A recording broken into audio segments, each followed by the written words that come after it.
my name is Mary Grace Vidad Nuez, Masters of Arts, major in Mathematics Teaching, and for now we're going to talk about how learning is facilitated. So let's start with the three elements at work in the classroom. So it is the operational hierarchy in bridging teaching, learning, and philosophy of education. So as you can see, there are three circles, right? So the techniques or the strategies, the methods, and the approach. So let's start with the approach or the philosophical, right? Okay, so approach is a theory about language learning or even a philosophy of how people learn in general. So it's all about the philosophy in teaching. It's the philosophy in the classroom. So now let's proceed to the methods or the procedural.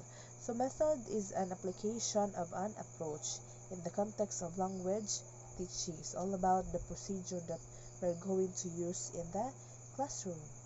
So the third one is the techniques or the strategies, or it could be the implementational. So technique or strategies is a single activity that comes from a procedure. It's all about implementing the procedures that we're going to use in the classroom, that we're going to use in teaching. Okay, so there are three elements at work in the classroom: the techniques or strategies, the methods, and the approach. Okay, now let's proceed to the lead approach. So the lead approach currently used in the field is constructivism. So what is a constructivism? So constructivism is a theory based on observation and scientific study about how people learn. It says that people construct their own understanding and knowledge of the world experience through experiencing things and reflecting on those experiences. So to do this, constructivism, we have to ask questions, we have to explore, and we have to assess what we know. Okay, again, to do the constructivism, we have to ask questions, to explore, and to assess what we know. Okay, now let's proceed today. Comparing traditional teaching and constructivism. So now let's do first the constructivism. Constructivism basic idea. So in constructivism, there are students' benefits and there are also instructors' benefits or the teachers' benefits. So let's start with let's give one example each. So let's proceed to the students' benefit. So students share their experience with their group and learn from each other, right? So this is we observe this during the face-to-face approach. So the next one is the instructors' benefits. More group of work allows instructors to see many aspects of students' personalities like communication, argumentation, and problem-solving skills, right? Okay, so what is there a positive aspects for constructivism? Yes, there is a positive aspects of constructivism.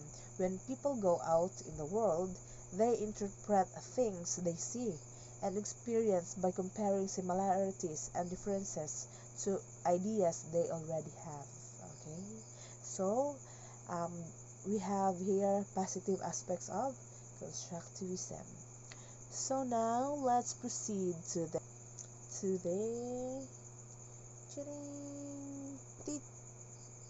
traditional teaching. So we have here traditional teaching, instructor-centered model. So only the instructor-centered, the teacher-centered, right? The teacher-centered environment, that is the traditional teaching. The next one is the one-way transfer of information. Yes, because it is all about the teacher who talks all the time, almost all the time, right? One-way transfer information. The third one is encourage memorization. The teacher encouraged the students to do memorizing. The fourth one, no room for thinking and understanding. Yes, right, because of the teacher encouraged the students to memorize, there is no room for thinking and understanding at all. The next one is the limited participation. Yes, because of the teacher keeps on talking, or the teacher talks most of the time, there is a limited participation between the students and the teacher. And of course, there is a loss of attention, or the students might feel boring, right? So because of they are keep on memorizing, the teacher keeps on talking, the limited participation, that might the students lose their attention. Okay, that would be all for traditional teaching. And now let's have a recap for constructivism. So again, what is constructivism? Okay, constructivism is a teaching philosophy based on the concept that learning is the result of the mental construction, right? So Piaget's term assimilation and accumulation help explain how meaning is constructed, and new concept form constructivism. And constructivism is anchored on the schema theory, right, which describes a systematic pattern of thought or behavior that organizes categories of information and the relationships among them. That is the recap for constructivism. Okay, now let's proceed to the following approaches and anchored on constructivism. So the following approaches are anchored on constructivism. So we have here the whole language. So what do you mean by whole language? So whole language is a method of teaching children to read by recognizing words as whole pieces of language. So there are also a whole language perspective in teaching of reading and languages. So I will just give one. The language modes or macro skills, reading, speaking, and listening or writing reinforce one another. Thus, they are not supposed to be taught sequentially but simultaneously. Okay, that is the perspective in teaching, the whole language perspective in teaching of reading and language. So now let's proceed to the multiple intelligences by Howard Gardner. Am I right? Am I right? Okay, the multiple intelligences by Howard Gardner. So it is a theory advocated by Howard Gardner which posits that humans are endowed with various intelligences. So as what we've known, that there are 9 multiple intelligences discovered by Howard Gardner, right? Okay, so first is the musical. So they are gifted by musics, right? The music. Then the second one is linguistic, the gifted for language, right? The verbal, in English subjects mostly, and the musical mostly in MAPE, music subjects. And then the third one is spatial. The fourth one is logical, mathematical, good in numbers. And then the fifth one is kinesthetic, interpersonal, intrapersonal, naturalistic, and existential, spiritual. So there are 9 intelligences discovered or studied by Howard Gardner. So now let's proceed to the schema theory. What is a schema theory? So schema theory describes an organized pattern of thought or behavior that organizes categories of information and the relationships among them. So schemata can help in understanding the world and the rapidly changing environment. People can also organize new perceptions into schemata quickly. right? As most situations do not require complex thoughts when using schema.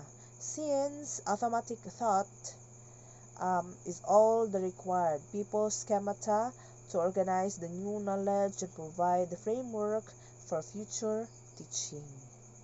Okay, so the fourth one is the English for specific purposes. So it is the thrust of this approach. So the thrust of this approach is to lend the focus on the refinement of the teaching of English for a particular discipline. Okay, the next one is the reflective or the reflective teaching and learning. So this means that both the teacher and the students look closely at they do in the classroom. They think about why they do it and think about it, right? It is a process of self-observation and self-evaluation, self-correction, and initially internalizing new skills, right? The new skills that the students have, and then they apply them in a similar other situations and take it as learning experience. So a good guide for a reflection for both students and teachers is to ask the following questions. So the first one is, what are you doing? That is the first one. What are you doing? The second one is, why are you doing it? Why are you doing it? The third one is, how effective is it? How effective is it? And the fourth one is, how are the students responding? How are the students responding to your methods, to your approach, and to your techniques?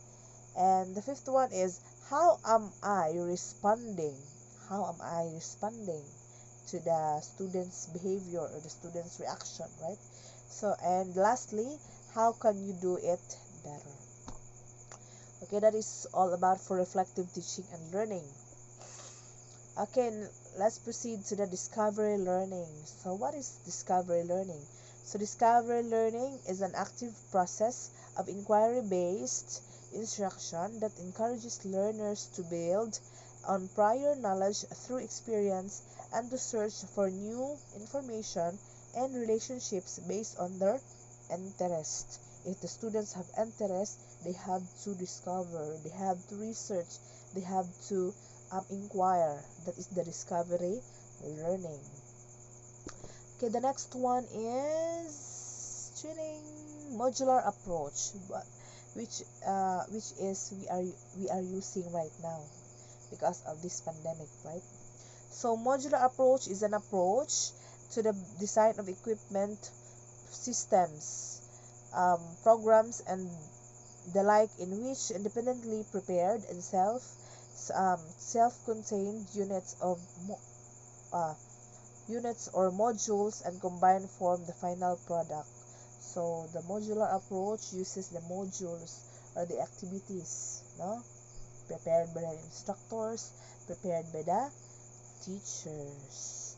So the next one is the experiential learning. It involves learning from experience. From the word itself, experiential learning, it involves the learning from experience. We have very lot of experience, right? So we have a lot of learning that comes from our experience. The third one is the concept learning, also known as category learning or concept attainment and concept confirmation. Is largely based on the works of the cognitive psychologists. Most of them are the psychologists, namely the Jerome Bruner, no, the very known Jerome Bruner, and the one is what they call that, Sigmund Freud, right? So next, let's proceed to the inquiry-based learning. So inquiry-based learning starts by posing questions. We have to ask questions first, no? problems or scenarios, rather than simply presenting established facts or portraying a smooth path of knowledge, right? So we have to ask first the students, why do you think two like that, right? So that is the inquiry-based learning. We have to ask question first to the students before we give the concept or before we give the detail or the idea, right? So next is the process approach. So process approach is the application of a system of processes within an organization together in the identification and interaction of these processes and their management. So a process approach or a process can be defined as a set of interrelated or interacting activities which transforms inputs into outputs. Because we have a process, there is a process, right? So we are going to turn the inputs into outputs because this is a process approach. Next, we have here the cooperative learning, the very known learning, right? So the cooperative learning, what is a cooperative learning? It is a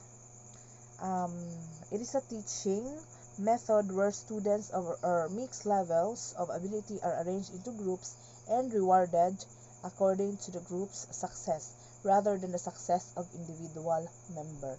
So this is just what we call learning by helping others. Let's help each other. No, it is the success of all, not only by individual. So now there are elements of cooperative learning. So there are 5 elements of cooperative learning. So the first one is the face-to-face interaction. So the students are promoting each other's learning through face-to-face activities where they discuss and explain assignments, topics with each other, right? So face-to-face interaction, they are um, giving giving the face-to-face activities, no? They discuss, explain the assignments. So the second one is the positive interdependence. The students have the sense that they're in this together, feeling that each member individual effort will not only help him but the whole group. The grade of each other is dependent upon the effort of other group members. Okay, so the third one is the individual accountability. Each student is accountable for their own contribution to the group. Clearly described goals ensure that each student knows that she is responsible for and what the group is responsible for. So they have each of the students are accountable for the success, no, for the responsible. And then the fourth one is the group processing. The group processing students are given a means of analyzing their group for how well the group has learned and whether or not collaborative skills are being used. Okay, the fifth one is the collaborative skills. So the students learn not only the subject matter, but interpersonal skills and how to work in teams. How they are going to collab with the other classmates. So now let's proceed to the differentiated instruction. So there are 4. What is a differentiated instruction? Differentiation consists of the efforts of the teachers to respond to the variance among learners in the classroom. So teachers can differentiate at least 4 classroom elements based on student readiness, interest, and learning profile. So the first one is the content. What the students needs to learn or how the student will get access to the information. It's all about the content, what you are going to discuss, what are the topics all about, right? So the second one is the process. Process is the activities in which the students engages in order to make sense of master the content, right? So the process. The third one is the products, called culminating projects that ask the student to rehearse, apply, and extend what he or she learned in a unit. So it is the project, the product, the output, right? The fourth one is the learning environment, the way of the classroom works and feels. And of course, the learning environment should be conducive. Okay. So now, some techniques anchored on those approaches. The first one is the journal writing. So keeping a journal or a diary is a great way to chronicle events in life. So journal writing is very important also in teaching, or in this is one of the skills of the students. No, you will record not only the things that are happening but also the thoughts about them. No, this allows you to sort all your feelings. You're going to express your feelings through journal writing.